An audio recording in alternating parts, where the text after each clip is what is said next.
Assalamualaikum warahmatullahi wabarakatuh. Pertama-tama, kita panjatkan puji dan syukur atas kehadirat Allah Subhanahu wa Ta'ala yang telah melimpahkan rahmat, taufik serta hidayahnya kepada kita semua hingga saat ini. Tak lupa selawat serta salam kita junjung tinggi kepada Nabi Agung Muhammad Sallallahu Alaihi Wasallam beserta para keluarga dan para sahabatnya. Semoga kita mendapatkan syafaatnya di yaumul qiyamah nanti. Amin ya rabbal alamin. Yang terhormat Bapak Dr. Haji Sholihul Hadi MAG selaku dosen pengampu mata kuliah fikih muamalah di kelas D2 AKR ini dan seluruh teman-teman D2 AKR yang saya banggakan. Sebelumnya perkenalkan, kami dari kelompok 4 akan menyampaikan materi perkuliahan fikih muamalah bertema Bai Al-Murabahah. Saya Ahmad Lutfi Nur Aziz, NIM 21505101105 sebagai moderator, dibantu oleh pemateri 1 yaitu Dania Ramadhani, NIM 21505101122, dan dilanjutkan oleh pemateri yang kedua yaitu Sheila Anggraini dengan NIM 21505101114. Langsung saja untuk penyampaian materi yang pertama akan disampaikan oleh Dania Ramadhani. Kepada Dania Ramadhani saya persilakan. Assalamualaikum warahmatullahi wabarakatuh. Perkenalkan, nama saya Dania Ramadhani, NIM 21505101122.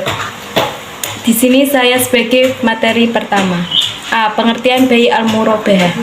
Akad Bai Al-Murabahah dalam fikih merupakan jual beli dalam hukum Islam, diartikan sebagai suatu akad yang dibuat atas dasar kata sepakat antara dua pihak untuk melakukan tukar menukar suatu benda dengan benda-benda lain sebagai imbalan dengan memindahkan hak milik atas masing-masing benda itu dari pihak yang satu kepada yang lain. B. Syarat murabahah. 1. Penjual memberitahu harga pokok kepada calon pembeli. 2. Akad pertama harus sah sesuai dengan rukun yang telah ditetapkan. 3. Akad harus bebas dari riba. 4. Adanya transaksi antara penjual dan pembeli. C. Ketentuan umum. 1. Murabahah dalam bank syariah. A. Bank dan nasabah harus melakukan akad murabahah yang bebas riba. B. Barang yang diperjualbelikan tidak diharamkan oleh syariat Islam. C. Bank membiayai sebagian atau seluruh harga pembelian barang yang telah disepakati kualitasnya. D. Bank membeli harga yang diperlukan nasabah agar nama bank sendiri dan pembelian ini harus sah dan bebas riba. 2. Ketentuan murabahah kepada nasabah. A. Nasabah mengajukan permohonan dan janji pembelian suatu barang atau aset kepada bank. B. Jika bank menerima permohonan tersebut, ia harus membeli terlebih dahulu aset yang disepakatinya secara sah dengan pedagang. C. Bank kemudian menawarkan aset tersebut kepada nasabah dan nasabah harus menerima atau membelinya sesuai dengan janji yang telah disepakatinya karena secara hukum janji tersebut. 3. Jaminan dalam murabahah. A. Jaminan dalam murabahah dibolehkan agar nasabah serius dengan pesanannya. B. Bank dapat meminta nasabah untuk menyediakan jaminan yang telah dipegang. Terima kasih. Wassalamualaikum warahmatullahi wabarakatuh. Terima kasih kepada Dania Ramadhani atas penyampaian materi yang pertama. Untuk selanjutnya yaitu penyampaian materi yang kedua akan disampaikan oleh Sheila Anggraini. Kepadanya saya persilahkan. Assalamualaikum warahmatullahi wabarakatuh. Perkenalkan, nama saya Sheila Anggraini, NIM 21505101114. Di sini saya akan memaparkan materi selanjutnya yang telah dijelaskan oleh pemateri pertama, karena di sini saya bertugas sebagai pemateri kedua.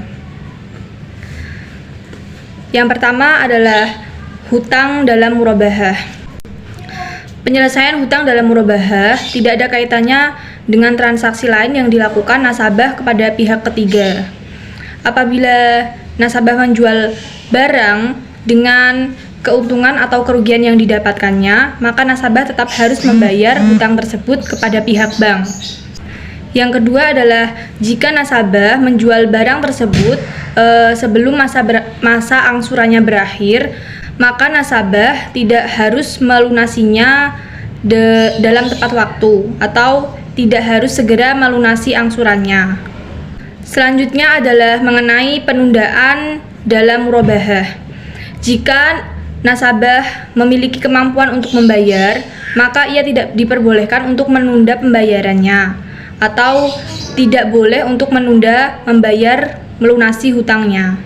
Jika nasabah menunda hutang atau menunda pembayaran angsuran, atau jika ada salah satu pihak yang tidak melaksanakan kewajibannya, maka akan dilakukan musyawarah.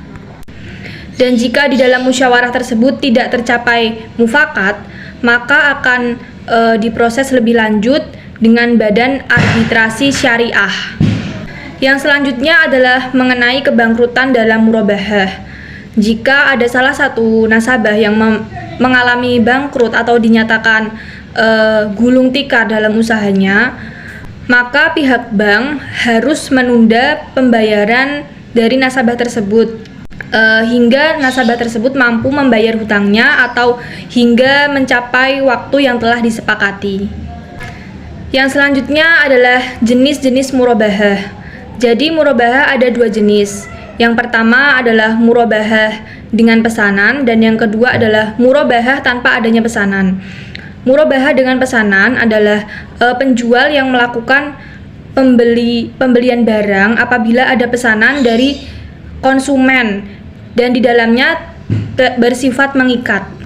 Sedangkan murabahah dengan tidak adanya pesanan, maka di dalamnya tidak ada proses atau tidak ada sesuatu yang mengikat. Artinya penjual memang benar-benar menyediakan barang tersebut untuk dibeli sewaktu-waktu. Dalam pengaplikasiannya, bai al-murabahah saat ini sangat populer diterapkan oleh berbagai bank syariah. Menurut laporan Lembaga Keuangan tahun 2013, OJK melaporkan bahwa penyaluran keuangan saat ini lebih didominasi oleh akad murabahah. Pembiayaan murabahah meningkat menjadi 2,5% sehingga menduduki 60% dari pangsa pembiayaan konvensional. Sedangkan pada pangsa BPRS pembiayaan murabahah meningkat menjadi 80%. Sekian yang dapat saya sampaikan, kurang lebihnya mohon maaf. Waktu dan layar saya kembalikan kepada moderator. Wassalamualaikum warahmatullahi wabarakatuh. Atas penyampaian materi yang disampaikan oleh Selaang Angger ini, saya sampaikan terima kasih. Demikian materi perkuliahan yang dapat kelompok saya sampaikan. Saya mewakili kelompok saya. Mohon maaf sebesar-besarnya apabila terdapat kesalahan apapun, baik disengaja ataupun tidak. Wabillahi taufiq wal hidayah. Wassalamualaikum warahmatullahi wabarakatuh.